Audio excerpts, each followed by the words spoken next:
Hi, I'm Laura and this is Trope Train Trilogy, and today on Writing with Tropes, I will be discussing writing stories with gray and gray morality.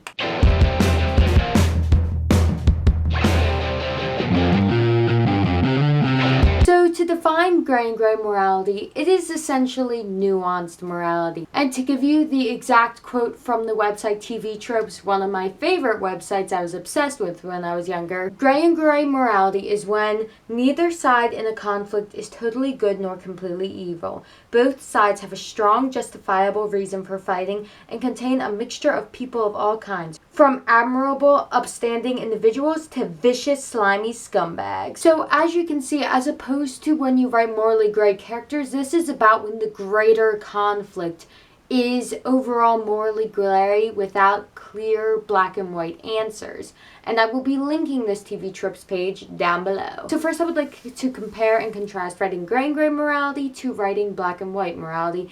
And generally when picking which one your story needs, you should really just pick which one best reflects your idea and specifically the internal conflict of your protagonist. So either if you come up with the concept first, you should make your protagonist internal conflict reflect this, or if you come up with your protagonist first, you should determine which conflict is best for their internal conflict. So to go with the cons of writing gray and gray morality, first is that writing black and white morality is generally easier. Now, granted, writing an amazing black and white morality story is just as difficult as writing an amazing gray and gray morality story, but the bar for getting it to be a good story is a bit easier to reach for black and white because it's simpler.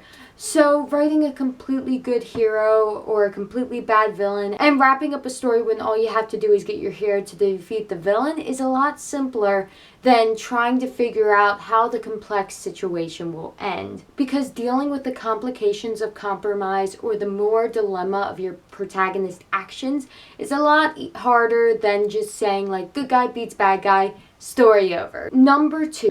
If you write gray and gray morality, you're more likely to be misinterpreted, either due to your lack of experience writing and not making it as clear since it's harder to write, or due to some readers or viewers just not interpreting right or not really wanting to put in the time to realize that the book isn't actually promoting what the protagonist does. Because I've noticed a lot more recently people publishing books where protagonists have things that the author knows is a flaw and is meant to be in the flaw in the book, but then people read it and they're like, oh, this book is promoting XYZ. So that is more likely to happen if you do gray and gray morality and the reader doesn't realize it's gray and gray morality. So one thing you could do to counteract this is to specifically call it out. However, sometimes people will always not necessarily get it, or they won't wait to the end of the story to realize that you're not actually promoting this, even if you think it's pretty clear from the beginning. To be honest, if your story reflects popular mainstream morals with this is good, this is bad,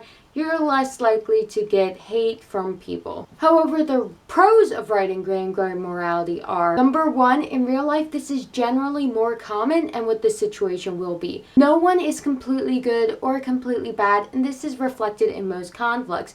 And to be honest, a lot of times when people completely disagree on a specific debate, they're still trying to do what they think is right for people, they just disagree on how to do it. Number 2, black and white morality when poorly written can result in a villain that feels like a straw man and a protagonist that feels like a Mary Sue. Now, this is something I would like to add. Stories with good black and white conflicts don't have black and white characters, and the characters still have individual flaws. Now, this doesn't mean they're a morally gray character, but you should always give your characters flaws. However, you're more likely to accidentally write a Mary Sue if they're completely moral in every single way. And also, if your story is consistently painting one side of an argument as bad and one side as good, you're more likely to come off as preachy. Whereas depicting a story through black and white lens is more nuanced and lets the reader explore the argument instead of telling them what to think. And that's kind of what my number 3 point was, is that nuanced morality lends itself to asking a question about a topic and getting the reader to see both sides and really think about it, as opposed to black and white morality, which tends to tell you what to think.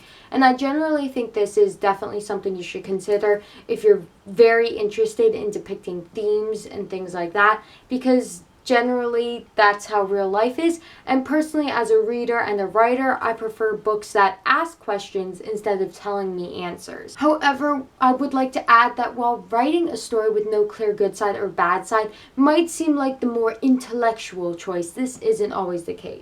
Just because a story has a morally gray conflict doesn't mean it really has that smart or intellectual of a message, and just because a story has a clear bad guy and clear good guy doesn't mean that it doesn't have a really interesting themes and intellectual message. For example, Thanos in Infinity War is clearly in the wrong, but he is such a fascinating character with pure, uncorrupted devotion to his morals that it's hard not to respect him in some way. And this devotion leading to him killing Gamora, the one person he loves, from an outside perspective might make him seem like a complete monster, which wouldn't be completely wrong. However, from his perspective, it shows just how selfless he is, in that he's willing to give up the one thing that brings him happiness and the one person he loves to what he believes is to save the world. And this is paralleled by the Avengers constantly putting off killing people, even though by killing them it could save the world. It shows how Thanos was more selfless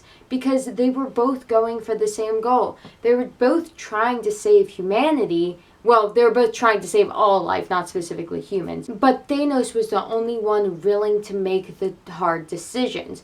Now, granted, Thanos's actual solution to saving everyone makes the story black and white morality because we know his solution is wrong, but by having the two sides have the same goal, and by having the antagonist willing to do what needs to be done to achieve his goal, kind of shows in some ways how he might be better than the protagonist. And despite the right side being clear to both the viewers and the protagonist, Thanos' perspective is given a fair shake by the movie, and we get to see how genuine he is about his beliefs, which is something admirable and makes this movie actually pretty smart and has resulted in Thanos being a very beloved villain. And this is a great example of when a story has clear good sides and bad sides, but it doesn't diminish the moral complexity of the story and the characters. And also, I would like to add that creating a conflict as well done as Infinity Wars and a villain as well done as Thanos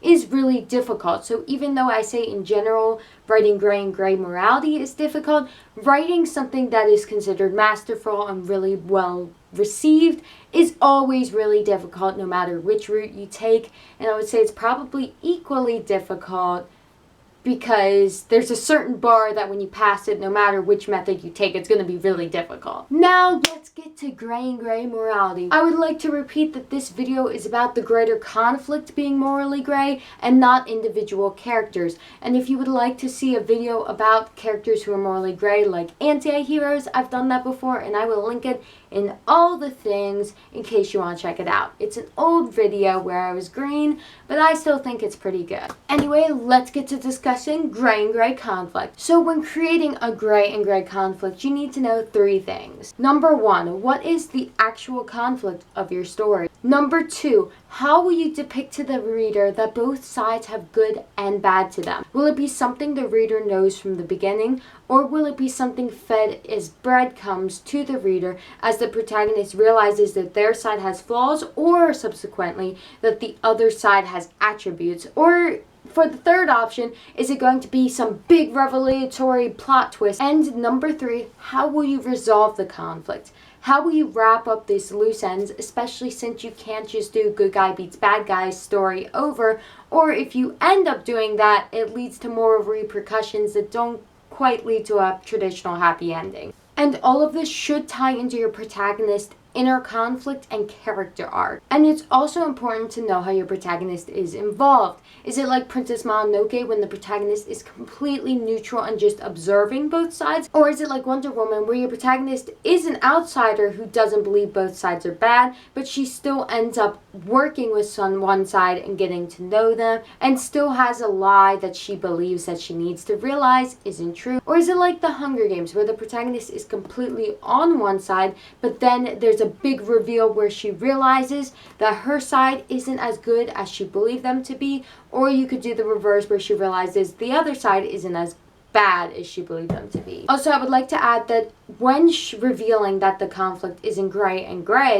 that generally you can have a more optimistic approach or a more negative approach. If you focus on showing the good in the protagonist's enemies, that can be a more positive one, being like, oh, they aren't as bad as I thought, and lead to a more reconciliation. Whereas you could also show the bad in the allies, which is a more negative one, being like, everyone's screwed up, or that there's good and bad to everyone. So again, these are just different ways to approach it. Because a protagonist realizing that the opponent's not as bad as they thought might not have the same reaction as them realizing that the people they're working with are actually corrupt. I would like to talk about Wonder Woman first. Now, it was made clear to me that Wonder Woman was going to have a gray and gray conflict the moment I heard they changed the story from being in World War II like it was in the comics to World War I, because generally World War I was a more gray and gray conflict. I remember learning about the World Wars in school, and though World War II made perfect sense to me, at first I was confused about why World War I happened. Of course, the obvious cause of World War I is the assassination of Archduke Franz Ferdinand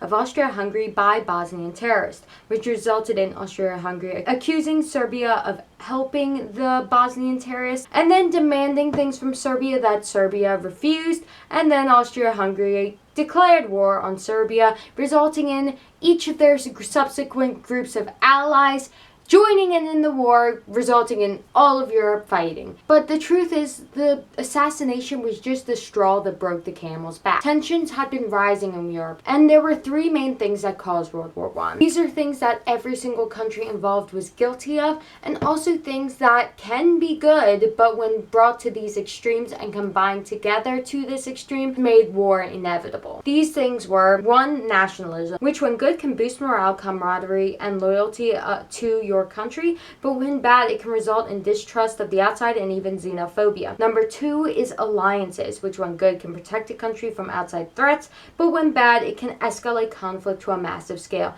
And 3, industrialization, which has allowed people a greater standard of living, allowed me to have so many books, a YouTube channel, and it's also given me a greater opportunity of being a published author so that I don't have to depend on a bunch of rich people and being the one and few to be luckily published. But for more important things that don't fit my selfish desires, it has raised the standards of living and advanced medicine and making it more accessible, resulting in lower infant mortality and creating technology allowing people with disabilities and chronic illness to live when historically some of them may have died. But in the case of World War I, it also allowed the creation of weapons of mass destruction, specifically horrifying chemical weapons, and when related to other movies such as Princess Mononoke, the industrialization also can really hurt the environment. Now, this might seem very complicated, but the point is World War I is the result of a mindset that had overtaken Europe that both sides were guilty of, which resulted in the death of millions and an entire generation of young men being forced to fight in brutal conditions that their government and elders had convinced them was morally right. And these victims, along with the perpetrators of the war,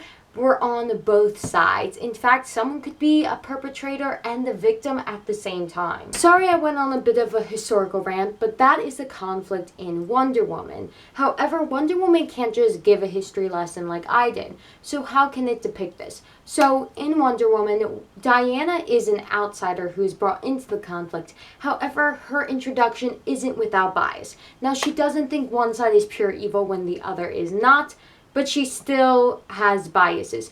First of all, she is introduced to the war when she saves an American and befriends him, and then German soldiers attack. Results in her going with the American to Britain to fight with the Allied powers against the Central Powers. Now, she doesn't think the Central Powers are completely evil. In fact, she actually believes that Ares, the god of war, is forcing them to do it with his godly powers. So though she doesn't think the Central Powers are evil, she does think they're on the wrong side. However, the movie doesn't leave it off like that. Instead, it proves her wrong by letting her get to know the Allied powers and the people on that side, and she realizes that they've been victimized by their own side. So for one, she meets a Native American man whose land was taken by the Americans, which revealed to Diana that America, which she thought was one of the good guys, guys isn't completely flawless. And when she goes to the city of the Allied powers, there is sexism against her, but one older man who is one of the leaders of the Allies treats her with respect, and that is Sir Patrick Morgan. And she also meets an Indian man who cannot be an actor because he is Indian, which again is an example of Britain being prejudiced, which she originally thought that they were the good guys and they were flawless. So she realizes that it isn't so black and white with the Allied powers being completely good. But instead of realizing that people are flawed, she just thinks Ares has more power than she originally thought, and he forced the Allies to do those bad things. But she ends up blaming a German general, General Erich Ludendorff, for being Ares and believes it's him, which again, it's convenient that Ares is on the side that she didn't get to meet, and this movie does a great job exemplifying the lie that she believes, which is that people are perfect and Ares is to blame for everything. So then when she ends up killing General Ludendorff, and nothing happens, the war keeps going, and then Sir Patrick Morgan appears, the one Allied leader who wasn't sexist towards her, and he reveals that he was Ares, and that he didn't force anyone to do anything. All he did was whisper ideas to him. He whispered to Dr. Poison how to make a better poison. He didn't even tell her to make the poison. He was just like, this is how to make it if you happen to want to make a deadly poison that will kill people. And this is when Diana's worldview is completely shattered. She realizes that people are bad and people commit atrocities because they choose to, not because some high up evil god of war forced them to. He just gave them an idea, which is brilliant. This is a great way to have a morally gray conflict fit your protagonist's internal conflict. She believed that people were completely innocent, and then she realizes she was wrong. And this is great until a couple minutes later after her and Ares battle, which I get that people didn't like David Thewlis being Ares in the fight, but that's not a big deal. The big deal is that it's not even that long after the revelation that she kills him, and then everyone gets along. The Allied powers and the Germans start shaking hands, they stop fighting, and I'm just watching this movie being like, you just undermined the entirety of her character arc and the moral lesson of your movie. What are you doing? So unfortunately, Wonder Woman is an example of some things done well and then screwing it up at the last minute. And this is what I mean by it's harder to write the ending of a gray and gray conflict, because it wouldn't have been as satisfying to have the characters still fighting after she killed the big bad and the war goes on for a couple more months before the treaty is signed. No, they wanted to have a satisfying, everyone stops fighting, she saved the day moment. But that doesn't fit the message of the movie. And if you're going to write a gray and gray conflict, you can't just give that as the ending. Now, an example of a gray and gray conflict that does really well at reflecting the protagonist's character arc and doesn't have a super perfect satisfying ending is the Hunger Games series. In this series, Katniss's internal struggle is the rage she feels toward the Capitol and her inner love and peace she feels towards people. And this are both reflected in her love triangle, where she has to choose between the loving Peeta and the rage-filled Gale, and it also is reflected in her fight against the Capitol. Because the Capitol has committed atrocities against her. They forced her to fight to the death against children in the first movie, then against adults in the second movie. I'm saying movie because I was just talking about movies, books. And then in the third book, she joins the Rebels, a fellow faction who had been in hiding because the Capitol forced them to. So she joins them and she's ready to defeat the Capitol. However, over the course of working with the rebels, she starts to feel distrust towards their leader. And it is when, at the end, in the climax of Mockingjay, that her sister is killed in battle. But it is not by the Capitol. The Capitol was surrendering. The Capitol had all their children and civilians come together in front of the building as a sort of safety place, but really they were trying to prevent District 13 from attacking them because they didn't think District 13 would kill innocent children.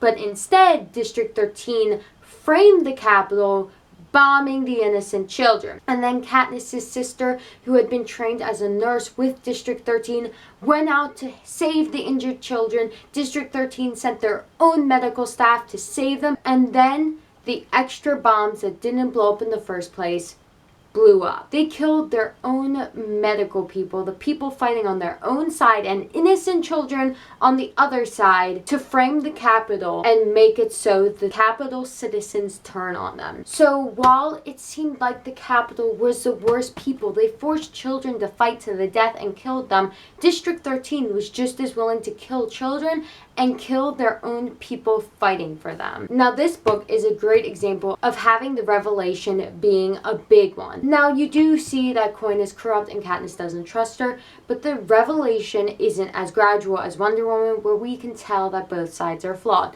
This one is a big boom. We're like, oh crap, this is what happened. And for both Wonder Woman and Katniss, this is a big shock. But whereas in Wonder Woman, they ignore that and have a happily ever after, the repercussions stay. And Coin decides she wants to force the Capitol's children to compete in the Hunger Games, to which Katniss pretends to agree with her so she'll be allowed to execute Snow. And then instead of executing him by shooting him with an arrow, she turns her bow up and kills Coin to prevent her from becoming the new dictator. And this is a great example of how the gray conflict can enhance your protagonist's internal conflict. And it also is a great example of how there isn't some nice, wrapped up, perfectly happy ending. It's brutal and it isn't that happy, but it's real. And this is also a good example of having a very biased, one-sided protagonist, realizing that her side isn't as good as she thought, as opposed to Wonder Woman, where she kind of blamed Ares for the whole thing. And then let's get into my third example, which I think was also really well done, and that is the movie Princess Mononoke. So to set up the conflict of Princess Mononoke, and it takes place in a fantasy version of historical Japan, and the protagonist Ashitaka is the prince of a hidden village, and it is attacked by a demon boar that he must slay to save his fellow villagers. But when he fights it, part of its weird demon worms thing covering it touches his arm and infects it. This results in a stain on his skin and his arm becoming super strong. However, this infection is also spreading and will eventually kill him. In the boar's dying breaths, it reveals that it is a forest god. When Ashitaka meets with the wise woman of his tribe, she reveals that a metal ball trapped inside of the boar is what turned him into a demon. It caused him excessive pain and made him go mad. And she tells Ashitaka that the only way he might be able to live is to save the forest that was infected and resulted in the boar becoming a demon. So Ashitaka takes this metal ball and travels off to the foreign land to try to figure out what caused the boar to become a demon. And the wise woman instructs Ashitaka to view the conflict with eyes unclouded by hate. Ashitaka learns the conflict is between industrialization and the environment. On one side is Lady Eboshi, the leader of Irontown, whose industrialization is hurting the environment, but she is using it to make weapons that can defend her people from the Emperor and his violent army that regularly slaughter people. With her advanced weapons, the untrained peasants under her care can defend themselves. However, under this industrialization, the environment is being destroyed. This is the home of the forest gods and has resulted in the wolf and boar gods attacking humans and trying to kill Lady Eboshi, who in turn uses her guns to defend her people, which leads to bullets being trapped inside the forest gods, resulting in them succumbing to pain and becoming terrifying and dangerous demons before eventually dying. So even though you can see that Lady Eboshi is the one that is initially causing harm to others,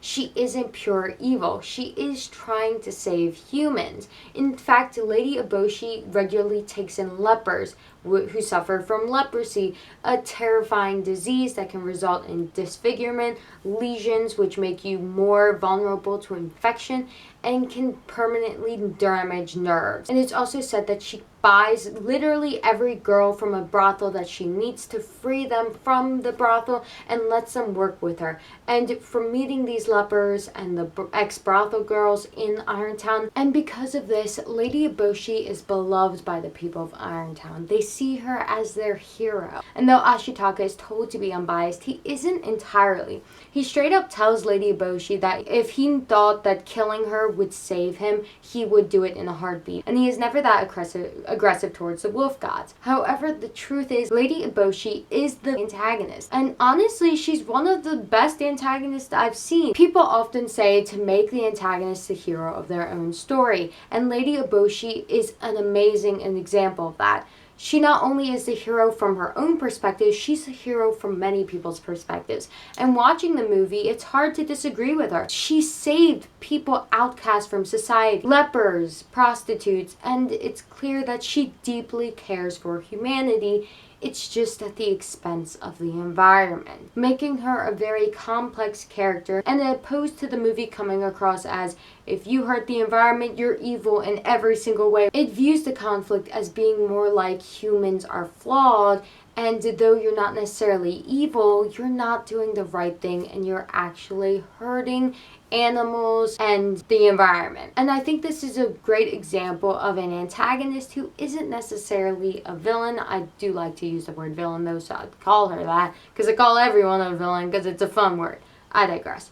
But the point is, this isn't a great example of an antagonist who is the hero from a different perspective. And by giving her great attributes and just making her wrong in some things. So later on, when Princess Mononoke, a human raised by the wolf god, breaks into Irontown to assassinate Lady Eboshi and they fight, Ashitaka gets between the two of them, knocks them both out so that they can't kill each other, because he doesn't want either side to kill anyone. He takes Princess Mononoke with him because he knows that the people of Irontown would kill her for trying to assassinate their beloved Lady Eboshi, and he flees with her into the forest. And there he grows a crush on her. It's not the most well done romance, but the point is they end up liking each other. And so later on, at the end of the movie, when Lady Eboshi assassinates the spirit of the forest, resulting in a giant monstrous sludge of death coming to get its head, Ashitaka has to get the head back and return it to the spirit of the forest. And though it seems like the forest has been permanently scarred from the wars